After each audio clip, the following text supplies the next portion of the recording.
This week, the Fed cut rates for the first time in 2025, gearing up to pump more money into the system to support a weakening labor market. Meanwhile, the S&P 500 is sitting at record highs. Yeah, we're all gonna get rich, right? Well, not so fast. The truth is, the more time passes, the more nervous I get about the market. So in today's video, we're going to break down what could happen next. Now, this is only the third time since 1996 that the Fed cuts interest rates while the market is at an all-time high. Take a look at this chart. The blue line shows a combination of trailing price to earnings, forward price to earnings, the CAPE ratio, price to book ratio, and so on, across history from 1900 to today. Notice that right now we are hitting the highest point in history. Before this, we got close to the 100th percentile in 1929, before the Great Depression, 1965, and in 1999, before the dot-com bubble burst. In all these moments, the market had a big crash afterwards. So are we going to expect a crash now? Not necessarily. This chart surely tells us something, but we can conclude that a crash is imminent. The reason is that now valuation is so high because there is an extreme earnings growth expectation for 2026. And this is because of artificial intelligence, AI. So if AI were to bring these high profits in the next years for the large cap market, the stock market might survive yet. Now I want to show you a graph called the 10-2 bond spread. Let's break it down in the simplest way possible. Imagine that you lend someone money. If they want it for 10 years, you'll charge a higher interest rate. More time, more risk. If they only need it for 2 years though, you charge less. That's basically how the bond market works. But in some rare cases, 2 years bonds have a higher interest rate than 10 years ones. So by looking at the 10-2 bond spread, you can see that every time it's negative, the 2-year treasury bonds yields are higher than the 10-year ones. And this is called an inverted yield curve. And why does it matter? Because every US recession since the 1970s was preceded by this exact scenario. Look at this. 1979, negative value, shortly after recession. 1981, again, then recession. 1989, it was negative, 1-2 years later, recessions. Then again, it nailed the dot-com bubble crash, the 2008 financial crisis, and even the short 2020 COVID crisis. Then again, it happened from 2022 through 2024 because investors feared the economy was slowing, and when they do, they usually buy long-term bonds for safety, pushing their yields down. At the same time, short-term yields rise because the Federal Reserve is hiking interest rates to fight inflation, just as it happened in the past few years. This creates the inversion. And then businesses stop borrowing and investing because loans get more expensive. And banks make less profit on lending, so they tighten credit. As you can see, we are indeed out of the negative territory now, but the recessions always happen after the negative 10-2 spread, not during. So of course, this might be the one and only time in the past 50 years that the curve has turned negative and then positive without a recession following. It's possible. It's hard to believe.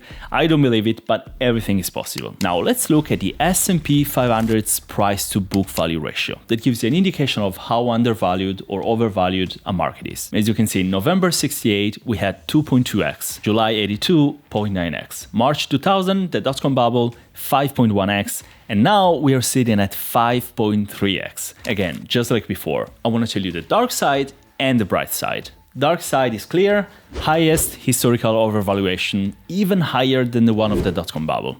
The bright side, though, comes from the fact that only a small handful of stocks are driving this capitalization higher. See Meta, Tesla, Nvidia, Microsoft, and the likes. And unlike the dot-com bubble, these companies are hugely profitable and have monstrous cash flows. Plus, some will argue that the other companies, the smaller ones, the broader markets, are still fairly valued, so they might help drive growth further. Some people on X even write S&P 500 price to book value ratio all-time high at 5.3x. But tech is 34% of the index and tech related is 48%. So who cares? Okay, I wouldn't push it so far. Even during the dot-com bubble, companies with a dot-com in their name were also half of the market. And it didn't end up so well. So now we are in an unusual situation in which the stock market sits at record high and the Fed just cut the interest rates. Usually, when rates are cut, it's because the economy is weak. But this time, GDP growth is still running at 3% per year, while we were expecting 2.4%. At the same time, inflation is still close to 3%. And remember that the Fed's mandate is to keep inflation under 2%. So actually, we would expect the Fed to not cut interest rates until we are stable at 2%. So why cut rates at all? The reason is that unemployment is way too high and the labor market is cracking. The consumer confidence on jobs fell to its lowest level since 2021, down more than 20 points in 2 years. And if you follow the news, you know that also big tech companies like Meta are doing a lot of layoffs, or at least they did them early this year. But this is not all, because there is another important factor that right now clearly tells us that the market is overvalued, and this is the PE ratio. In particular, the Shiller PE ratio that gives us a much more reliable information compared to the classic PE ratio. Now, the classic PE ratio looks at the current price compared to the earnings of the last 12 months. The problem is earnings can swing wildly from year to year due to recessions, booms, or one-time events, making the ratio noisy and sometimes misleading. The Shiller CAPE ratio, or cyclically adjusted price to earnings ratio, instead of using the earnings of the last 12 months, uses the average inflation-adjusted earnings over the past 10 years, giving you a much better picture of the market price valuation. So what kind of returns can we expect according to the Shiller PE ratio? Take into account that we haven't really had a real recession since 2009, and the ratio right now is significantly higher than the 1929 stock market bubble and really close to the value of the dot-com bubble in 2000. These are the real earnings of the S&P 500, and as you can see, they have barely doubled in the last 15 years, despite the fact that we haven't had any recession. So what the Shiller PE ratio tells us right now is not necessarily that we are in a bubble, and therefore not necessarily that a big crash is coming, but for sure that we're going to expect really low earnings. And even if the earnings of the companies would rise, the high valuations of the stock market right now wouldn't allow for much growth because the price is already too overstretched compared to the real earnings. But here is where it gets interesting, because no matter the valuation, the S&P 500 is at the highest point and is up 34% since the lowest point in April, one of the best 5-month rallies in stock market history. And on top of that, we're getting rate cuts now. So what might be happening? When the Fed cuts interest rates while the stocks are at a record high, history shows that the market usually reacts pretty well. In fact,